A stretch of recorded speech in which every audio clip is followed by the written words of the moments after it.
प्रीती खंडागळे, आपण पाहताय आवाज इंडिया मराठी. तर नजर टाकूया आजच्या ठळक बातम्यांवर. अहिल्यानगर स्थानिक स्वराज्य संस्था मतदारसंघाच्या विधान परिषद निवडणुकीत महाविकास आघाडीला मोठा धक्का बसलाय. राष्ट्रवादी काँग्रेसतर्फे खासदार निलेश लंके यांच्या पत्नी राणी लंके यांचं नाव उमेदवारीसाठी चर्चेत असतानाही त्यांनी अखेरपर्यंत उमेदवारी अर्ज दाखल केला नाही. त्यामुळे महाविकास आघाडीचा अधिकृत उमेदवार नेमका कोण असा प्रश्न निर्माण झालाय. दरम्यान काँग्रेसचे करण ससाने यांचा अर्ज कायम असून आता निवडणुकीत त्यांची भूमिका महत्त्वाची ठरणार आहे. सिद्धिविनायक मंदिराच्या न्यास ट्रस्टवरती शासकीय अधिकारी आता नेमण्यात आलेत. न्यासाच्या कार्यकारी अधिकाऱ्यांवरील आरोपानंतर हा निर्णय घेण्यात आलाय. मंत्रालयीन विभागातील कार्यकारी सचिव नेमण्यात येणार आहेत.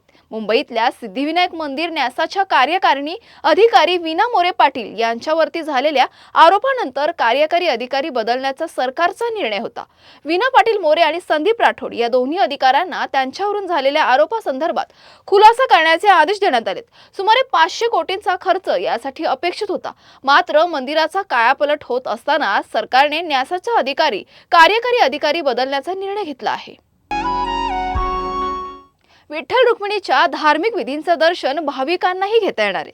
विठ्ठल रुक्मिणी मंदिर समितीने हा मोठा निर्णय घेतलाय. विठ्ठलाचा नैवेद्य, धूप आरती आणि पोशाख या धार्मिक विधींचं दर्शन घेता येईल. पूर्वी केवळ VIP आणि यजमानच धार्मिक विधींचं दर्शन घेत होते. यामुळे भाविकांमध्ये समाधानाचं वातावरण आहे.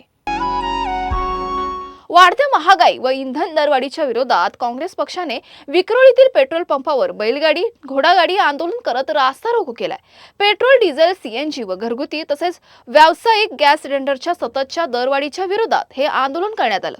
यावेळी 2 व्हीलर, बाईक हातगाडीवर ठेवून काँग्रेसने मोदी सरकारचा जाहीर निषेध करत नरेंद्र मोदी यांच्या विरोधात जोरदार घोषणाबाजी केली आहे. नहीं चलेगी, तानाशाही नहीं चलेगी, देश का पीएम कैसा हो, राहुल गांधी जैसा हो, राहुल गांधी संघर्ष करो, हम तुम्हारे साथ हैं, राहुल गांधी संघर्ष करो, हम तुम्हारे साथ हैं. पेट्रोल डिझेलचे दर वाढल्याने शेतकऱ्यांना मोठा फटका बसतोय. पेट्रोल डिझेलच्या किमतींमध्ये मोठी वाढ झाली. भाजीपाल्याचे दर 30 ते 40% वाढल्याचं पाहायला मिळतंय. सध्या शेती मशागतीची कामं केली जात आहेत. मात्र पेट्रोल आणि डिझेलचे दर वाढलेत, त्यामुळे शेतकऱ्यांना याचा फटका बसतोय. वेळ झाली आहे छोट्याशा विश्रांतीची.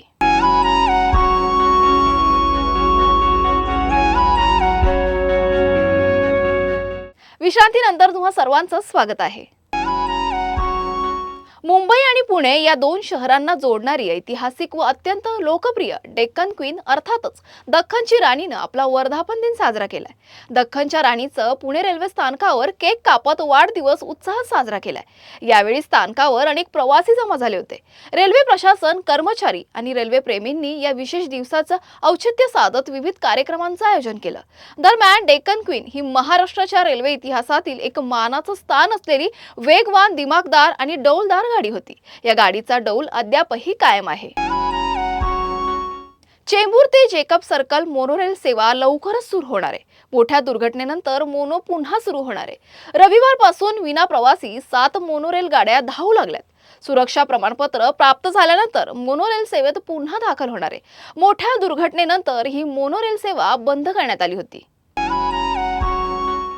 मुंबईतील गिरगाव परिसरातील वारंवार वीज पुरवठा खंडित होत असल्याने नागरिक त्रस्त झालेत.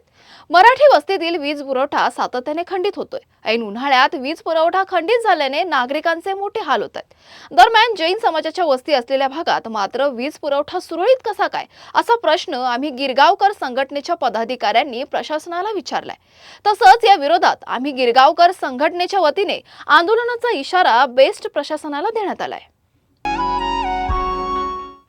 नाशिकमध्ये राज्यातील सामाजिक, शैक्षणिक, राजकीय, सांस्कृतिक, प्रशासकीय व वैद्यकीय क्षेत्रात उल्लेखनीय कार्य करणाऱ्या विविध क्षेत्रातील कार्यकर्त्यांचा संघर्ष रत्न पुरस्कार देऊन गौरव करण्यात आला.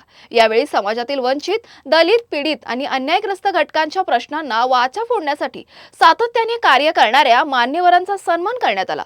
सामाजिक न्यायासाठी लढा देत विविध जनहितांच्या प्रश्नांवर आवाज उठवणं, अन्यायाविरोधात संघर्ष करणं आणि समाजातील दुर्बल घटकांच्या हक्कांसाठी कार्य करणं या त्यांच्या योगदानाची दखल घेत हा सन्मान देण्यात आल्याचं आयोजक रविराज सोनावणे यांनी सांगितलं आहे. मुंबईतील जयेश ट्रेनिंग क्लासेसच्या खेळाडूंनी 12वी तिराक तायक्वांदो आंतरराष्ट्रीय स्पर्धा 2026 मध्ये दमदार कामगिरी केली आहे। या खेळाडूंनी तायक्वांदो आंतरराष्ट्रीय स्पर्धेत तब्बल 89 पदकं जिंकली। मास्टर जयेश वेलाळच्या मार्गदर्शनाखाली खेळाडूंनी 12 सुवर्ण, 28 रौप्य आणि 49 कांस्य पदकाची कमाई करत भारताचा तिरंगा अभिमानाने फडकवला।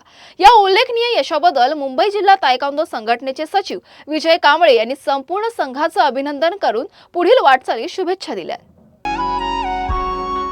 संभाजीनगरमधून एक धक्कादायक बातमी आली। बापाकडूनच 5 वर्ष चिमुकल्याचा लैंगिक छळ करण्यात आलाय।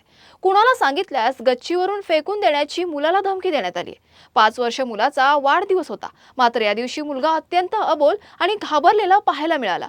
यावेळी आईने त्याला विश्वासात घेऊन विचारपूस केली असता त्याने बापाच्या क्रूरतेचा धक्कादायक पाढा वाचला। आरोपी बाप वारंवार अंगाला चुकीच्या पद्धतीने स्पर्श करत असल्याने तसेच अनैतिक कृत्य करत असल्याने चिमुकल्यानं आपल्या आईला सांगितलं। पीडित मुलाच्या आईने दिलेल्या तक्रारीवरून पोलीस ठाण्यामध्ये 32 वर्षीय नराधाम आरोपी बापाच्या विरोधात पोक्सो कायद्याअंतर्गत गुन्हा दाखल करण्यात आलाय। बातमीपत्रात वेळ झाली आहे इथेच थांबण्याची। अशाच महत्त्वाच्या बातम्या बघण्यासाठी पाहत रहा आवाज इंडिया मराठी, शोध सत्याचा।